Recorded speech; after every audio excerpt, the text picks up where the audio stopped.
नमस्कार, मी Tanaya Mandavkar celebrity promoters मध्ये तुमच्या सगळ्यांचं स्वागत करते। लवकरच सनई चौघडे ही मालिका आपल्या भेटीस येत आहे, तेही आपल्या लाडक्या वाहिनी झी मराठीवरती। तर त्यातीलच आज एक गोड आईची कलाकार आपल्या सोबत आहे। चला तर मग त्यांच्याशी गप्पा मारूया। सगळ्यात पहिले कशी आहेस ताई? मस्त, तू कशी आहेस? मस्त। स्माइल किती गोड आहे यार। Thank you so much.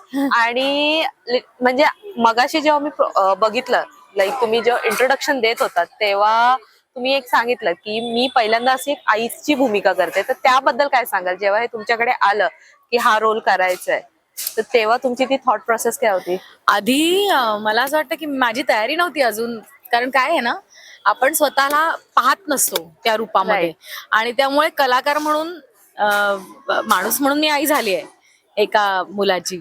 पण आता अजून आईची भूमिका करायची की नाही या द्विधा मनस्थितीत असतानाच मला या कॅरेक्टरचं महत्व कळलं आणि खूपच इम्पॉर्टंट अँड वायटल रोल आहे। आणि हळूहळू त्याचं महत्व हळूहळू कसं आहे ना, आपण पहिल्यांदाच एवढं लोणचं वाढलं बरोबर, तर लोक म्हणतील काय भाजी कमी लोणचं वाढलंय जास्त चटणी, पण लोणचं एवढं चवीपुरतं वाढलं तर या छान होतं यार, अजून मिळेल का म्हणून आपण वाट पाहत राहतो। मग हळू हळू हळू हळू हळू हळू आपल्याला रोज खावंसं वाटतं ते लोणचं आणि मग आपल्याला त्याची सवय लागते आणि मग अरे ते आंब्याचं लोणचं नाही आणलं का या लग्नामध्ये, ते आंब्याचं लोणचं यावेळेस नाहीये। सो मला असं वाटतं की तशी ही आई आहे, कुठेही वाईट विचार करणारी नाही, कुठेही घाणेरडी नाही। आणि लोकांचा असा समज होतो की आता चला यांचं एक कुटुंब आहे, एक हिरो आहे, एक हिरोईन आहे, एक बाई आहे, म्हणजे ही निगेटिव्हच असणार।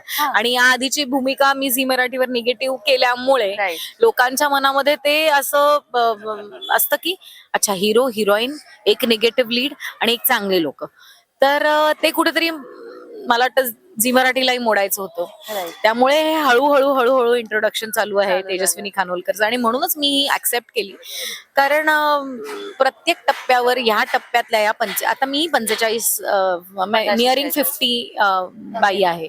सो योग्य वेळी लग्न केलं असतं आणि योग्य वेळी मूल पैदा केलं असतं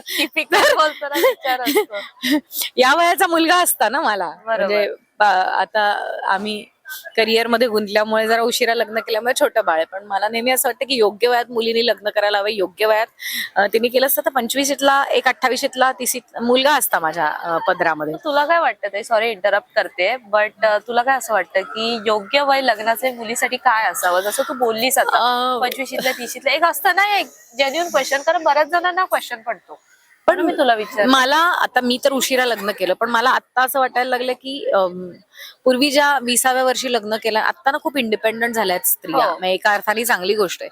पण मी जर सांगितलं की या तुझ्या सासूबाई यांच्या पाया पड, तर 35 मधल्या मुली ज्या सेल्फ डिपेंडंट आहेत माझ्यासारख्या, ते विचार करतील की मी पाया का पडू हिच्या, इज शी वर्थ इट? सासूबाई पूर्वी ना एवढा विचार नाही केला, नात्यांना महत्व दिलं जायचं, स्टेटसला नाही, तुम्ही काय कमवता किंवा तुम्ही कुठे स्टँड होता याच्यापेक्षा मला ही नाती घट्ट आणि त्याच्यातनं लग्न संस्था टिकायच्या। आता हळूहळू त्या टिकण्याचे चान्सेस कमी होत आहेत, कारण लोक खूप इंडिपेंडंट झाले आहेत आणि इंडिपेंडन्स हा प्रॉब्लेम बनायला लागला हळूहळू असं मला वाटतं।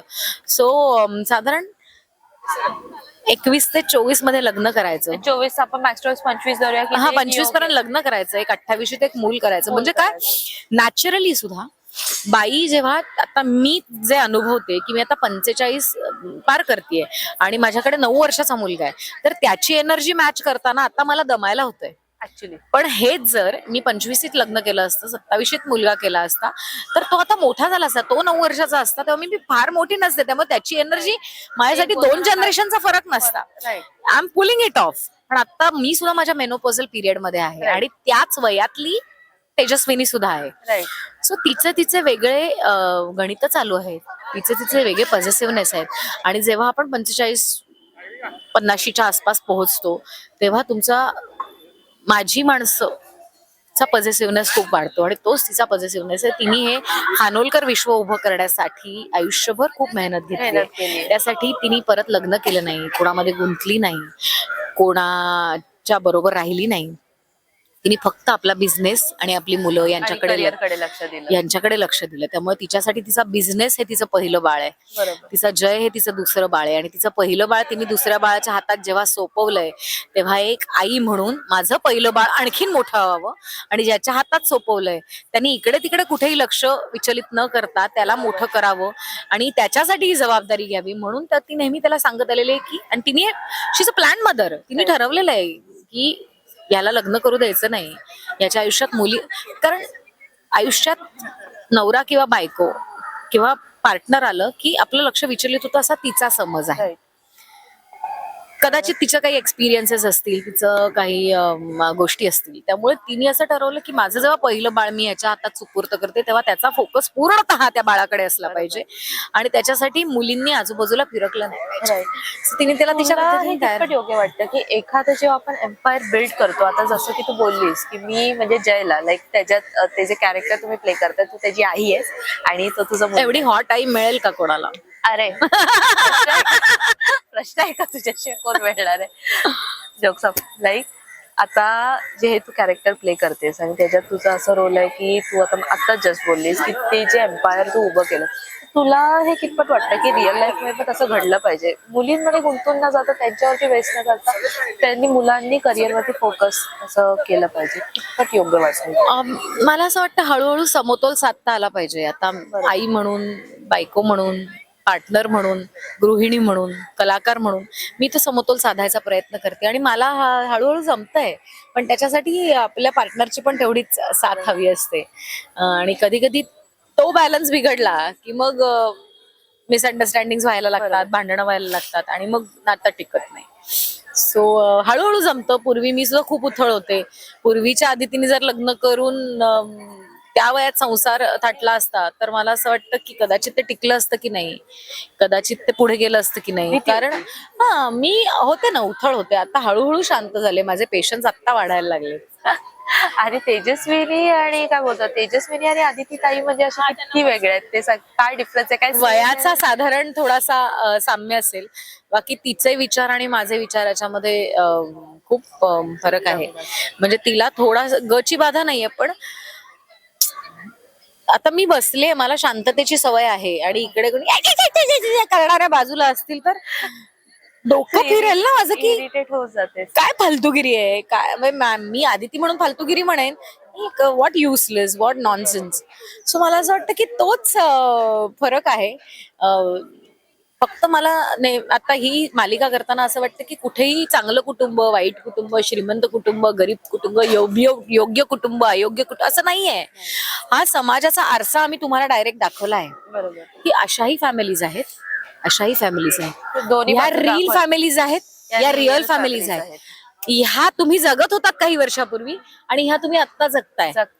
ते दोन्ही बाजू तू तर आरशाच्या तुम्ही बघा दाखवलेल्या की ह्याच्यात पण काहीतरी कमी आहे, याच्यात पण काहीतरी कमी आहे आणि ह्यातलं इथे आणलं, यातलं इथे आणलं तर तो समतोल तुमच्यासाठी साधायचा आहे तुम्ही. बरोबर. त्यामुळे तुम्ही तुमचं कुटुंब परफेक्ट कुटुंब करण्यासाठी किंवा हॅपी कुटुंब करण्यासाठी थोडं इकडचं घेणं आवश्यक आहे, थोडं इकड.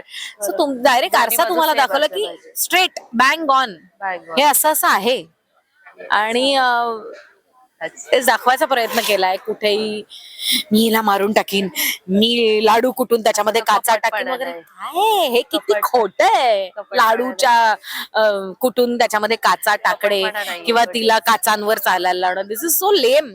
मला असं वाटतं की आजकाल हेच चालू आहे आणि तेच मला करायचं नव्हतं. आणि राजू दादा बरोबर, राजू दादाच्या प्रत्येक कथेमध्ये एक रिअलिझम असतो, रियालिटी असते आणि तीच रियालिटी श्रीमंत आणि गरीब किंवा मध्यम वर्गीय कुटुंब दाखवायचा प्रयत्न केला तरी ती रियालिटी, तो सच्चेपणा कुठेतरी जपला आहे या मालिकेतनं असं वाटतं. खरंच खूप छान वाटलं तुझ्यासोबत गप्पा मारून. असं गप्पा परत परत. आणि हे बघ, तेजस्विनीचं हे फुल आहे पेटंट. तिला फुलांची प्रचंड आवड आहे. हे बघ, गुलाबाची प्रचंड आवड आहे. त्यामुळे आता तेजस्विनीला भेटायला येताना तिला खुश करण्यासाठी, तिला आनंदी ठेवण्यासाठी एक गुलाब घेऊन आलात ना, तेजस्विनी खुश. तुला गुलाब घेऊन स्पेशली माझ्याकडून. नक्की नक्की. खरंच खूप छान वाटलं, गोड दिसते. थँक्यू. गुलाबाचं तू जसं स्पेशलिस्ट आहे ना, नेक्स्ट टाइम मी लक्षात ठेवेन. Yes, thank you so much and all the best. Thank you so much.